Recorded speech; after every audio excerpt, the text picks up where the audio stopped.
Hello and welcome to another Dorset and Guernsey video. My inspiration for today came from the rhyme "January brings the snow, makes our feet and fingers glow." So we're going to make first of all two parts of a wall hanging which we'll then be able to put flowers into. So I've got here some air-dried clay. Air-dried clay is a very useful thing to have around, and it's a very cheap resource. A whole big packet like this is about £4, £3 in money. So I've got here, I've rolled out some clay already because I decided you probably didn't want to watch me do that. And I have here a tea plate which I'm going to put onto my clay and cut round in order to make a circle. This is going to make our vase or flower holder. So we've got our circle here.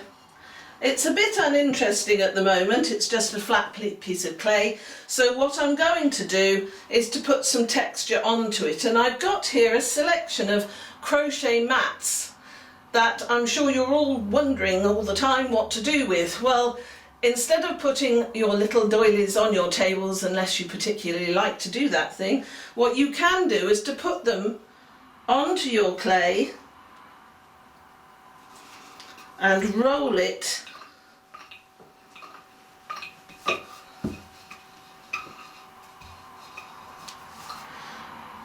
and then when you peel it off, you'll have the texture impressed into the clay. This mat obviously is not as big as the circle, it's got a blank bit round the edge of it, but I do quite like the contrast between the impressed patterned piece and the not impressed. So once I've got this, I'm going to use my knife and cut it from 12 o'clock to the centre, 8 o'clock to the centre, and 4 o'clock to the centre. I should have said I'm rolling this on a tea towel, which is actually on a board. I've found that's the best way to roll this clay out without it sticking to anything. The piece you've got left over from where you cut the circle out, you can then roll out and cut. In my case, we're going to use some cutters to make some little snowflakes. So I'm going to take my first piece of clay, and you can see the embossed pattern on it. I'm going to turn it over, and without squashing the pattern down, using my kebab stick, my pointed stick, on one end of it, or one side of it, I'm going to rough up that surface.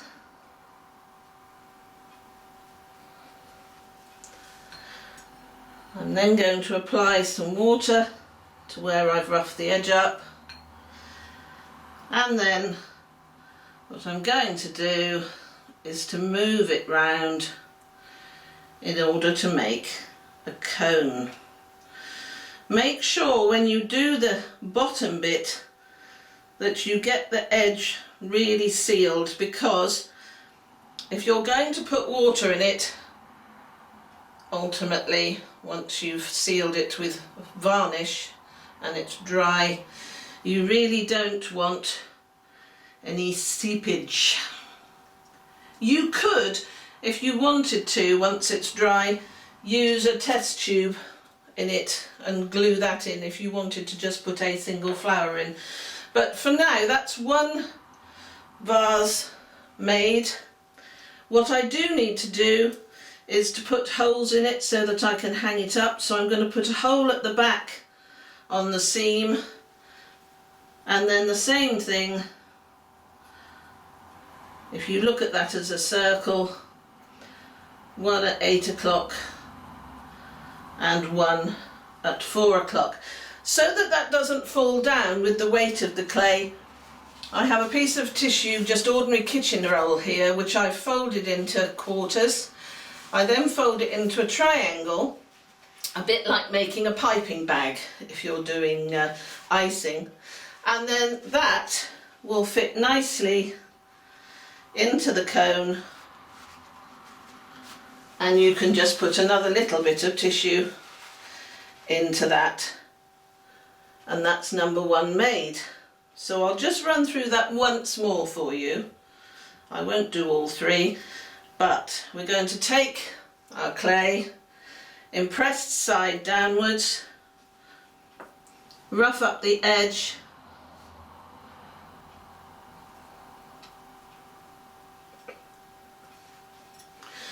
add a little water,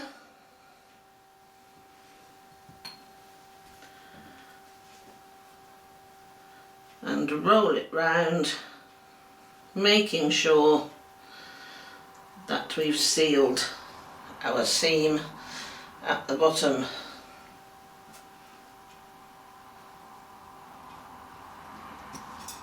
And then, as before, a hole, another hole, and one at the back on the join. If you're going to use test tubes, you need a plate diameter bigger than the test tube, because the test tube, by the nature of this tiny pointed bit here, the test tube won't fit right down in the point, so you really do need to have that straight down a bit taller than the test tube. This one, the test tube would sit down nicely in it and you wouldn't be able to see it when it's hung up. There are different sorts of air-dried clay. This one is Das, which is an Italian one. The Hobbycraft branch do an English clay, and they also do one that comes from China. The Chinese one is very fibrous and I don't find it very easy to use. So I would suggest, if you're getting it from there, then you do look for the English one, because it is much better. Once you've got your 3 cones, you can put them on a tray, leave them out in the air if you've got a nice warm room. Sometimes I put them on the lowest level of the oven and they'll dry out quite nicely. They are quite brittle, but they are very light, which is a good thing. I cut out earlier with my cutters some snowflakes rather, and these have dried, and I've since then glued and glittered them. Be very careful with your clay, because by the nature of the name of it, it is air dry. Anything that you have left, the packet of clay, if you wrap it up properly, will last you a long time, and you'll be able to use it again several months later. But because obviously it is air dry, you need to reseal the packet very well, put it in a resealable bag, having squished all the air out of it, and then I usually double up on that or wrap it round in cling film as well, so that I'm absolutely certain that none of the air is going to get into it. So we now have to wait. You can see that that one has sunk because I haven't actually put the tissue into it. So I'm going to finish off making this one as well, putting the tissue in, and I'll see you later.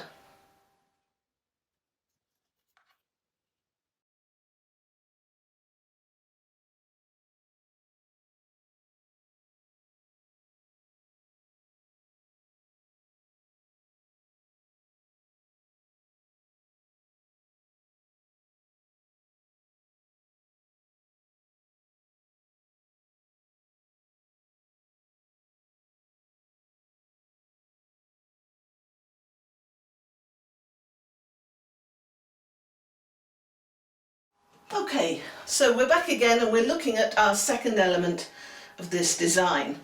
I've got here a different variety of rings. These ones are called bridesmaids hoops, and they have a white plastic coating to them, and they come in a variety of sizes from about 8 inches right the way up to 50 centimetres in, what's that, 18 inches I guess, in old money, for little girls presumably to carry decorated up for weddings.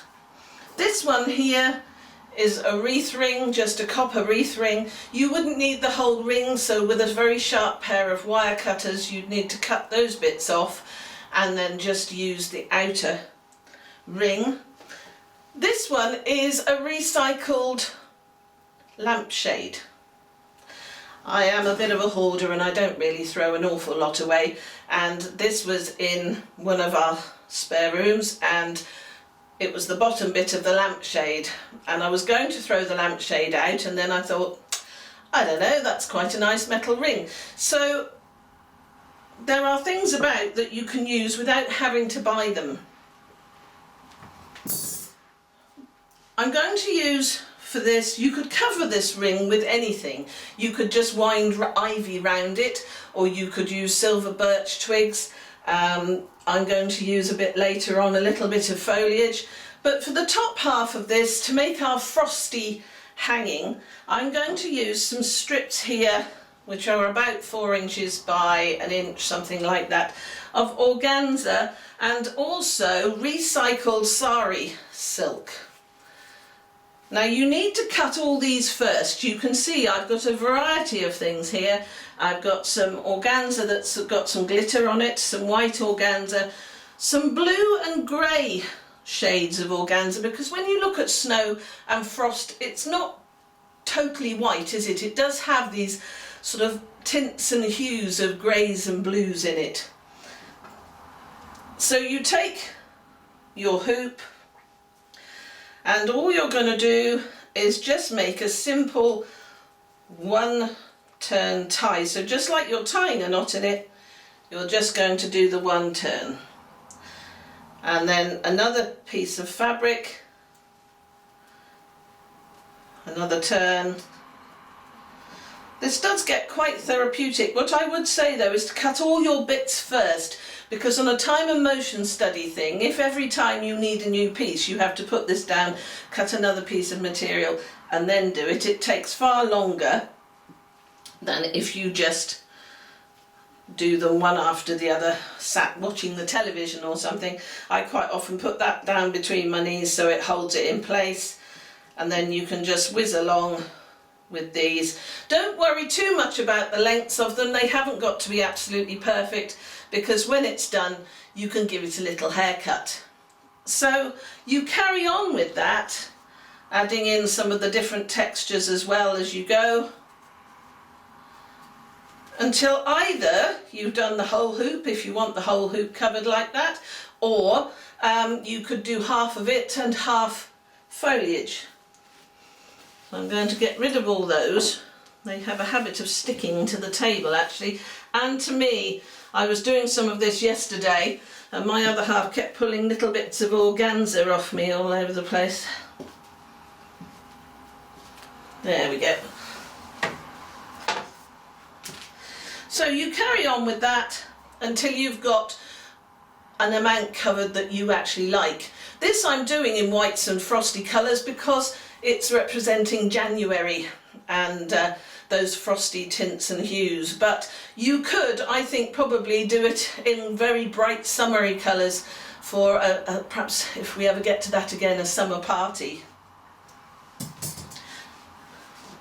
Ultimately you'll end up with something like this. Now I haven't given this its haircut yet. You can see that it's quite full, it's got lots of different lovely colours in it, and I'm going to put at the bottom of this some foliages.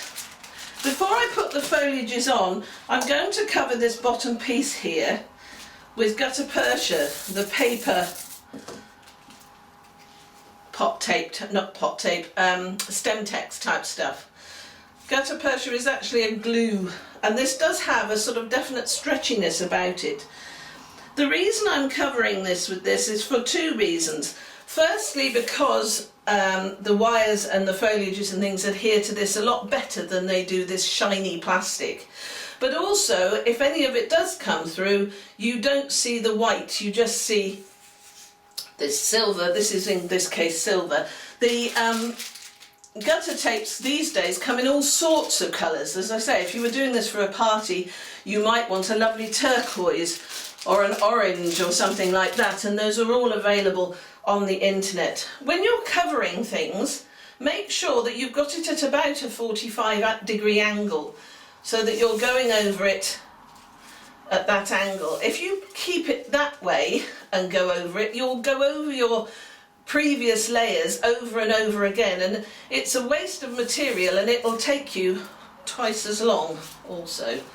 This will stick to itself, so it's quite good in that respect, as opposed to the plastic parafilm, which is not so effective. So we'll just whiz through this. I expect my lovely editor will cut some of this out, because it's a bit like watching paint dry, isn't it? The ends of these tapes do dry out, so you will probably need, if you're starting to use it again after a while, to cut the first bit off, which is what this bit here ultimately is going to be. There we are. So you could either, as I say, this is going to be a wall hanging, but I think you could also have it this way and have things hanging from it if you were going to have a summer party in a marquee or a wedding, and you could actually make them a lot bigger and use hula hoops or something like that as the structure. I think they would look really very nice. So I've got here some thin wire. You can either use a glue gun for this or the wire. It's entirely up to you. But I'm going to layer on a few pieces of eucalyptus. This is dried, and wind them on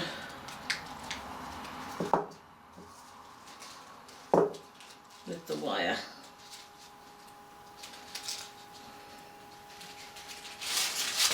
I've also got some little bits of, would you believe, this season's pussy willow. I was down by the river the other day, and we actually have got the pussy willow out, which is very early. A lot of things seem to have gone a bit crazy this year. I have primroses out at the moment in the garden.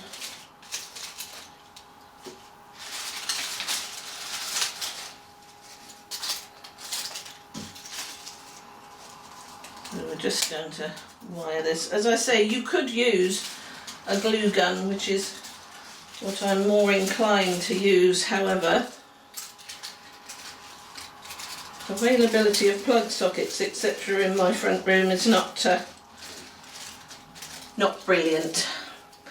And to be honest, with the glue gun, I just knew I'd end up getting a blob on the carpet. And the other half would not be happy at that point.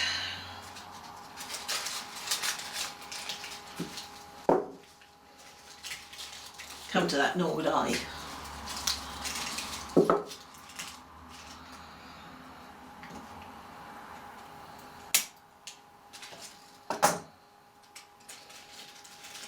So I'm literally just binding that round and pulling it tight.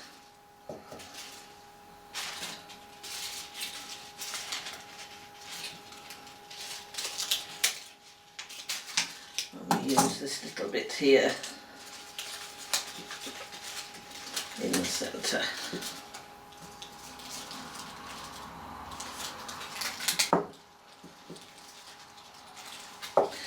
I am going to just put a teeny bit of wire on the top here just to hold this in place around the curve of the hoop. I have tried to use the curve of the material that I've got here, my plant material, and gone with it.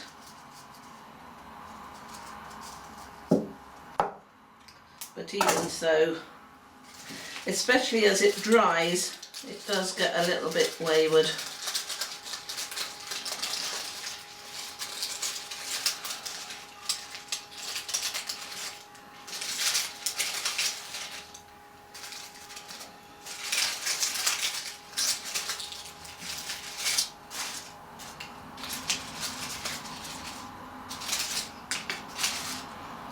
I need that bit there, I think I do.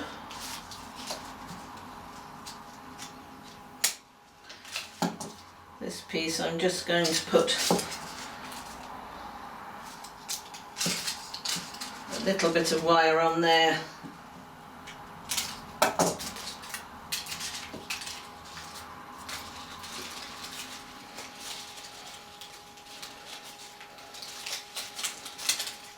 And bring it down to cover the join.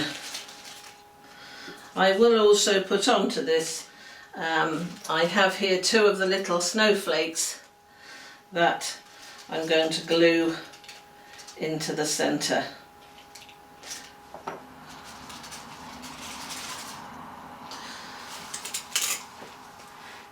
So there we have the basis of our wall hanging, and then the little cup shaped vases and the snowflakes are all going to hang down into the centre there.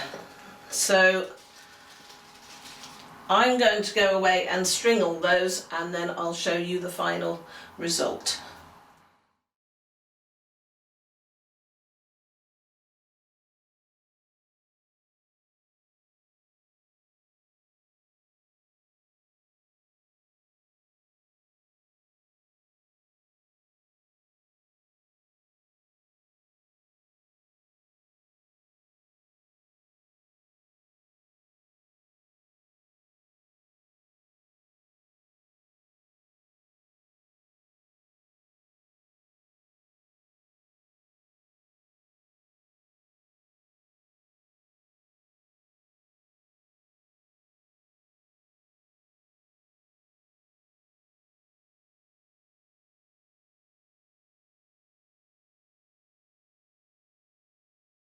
So here we are back again, and this is the finished hoop here with the little snowflakes hanging down from it, and my 2 little vases there as well. Already into that I've put some Senecio Grayi and some Viburnum Tinus.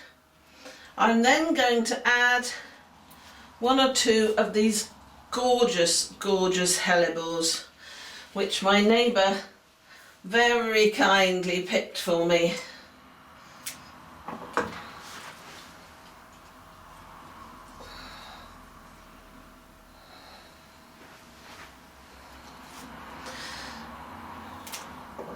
There are very few flowers around out in the garden at the moment, and my hellebores are not yet in flower. When I did this design, I did imagine that they would be, but they are frankly quite refusing to come out of the dirt.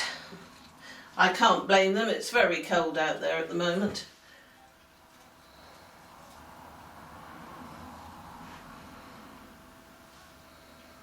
No, I think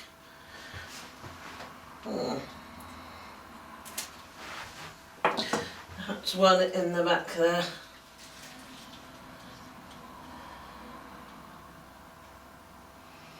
And the same on the other one. You can see that these little containers don't hold an awful lot of flowers, but I hope you'll agree that they do give a little bit of January and the cold winter snowy climate.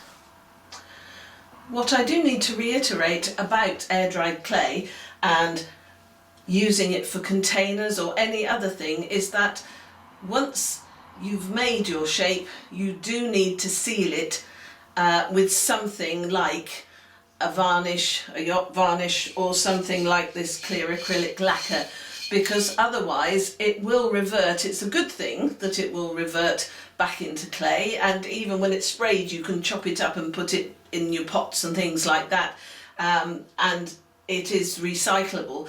But if you're going to use it, especially near water or to hold water, you really do need to spray it with some form of sealant.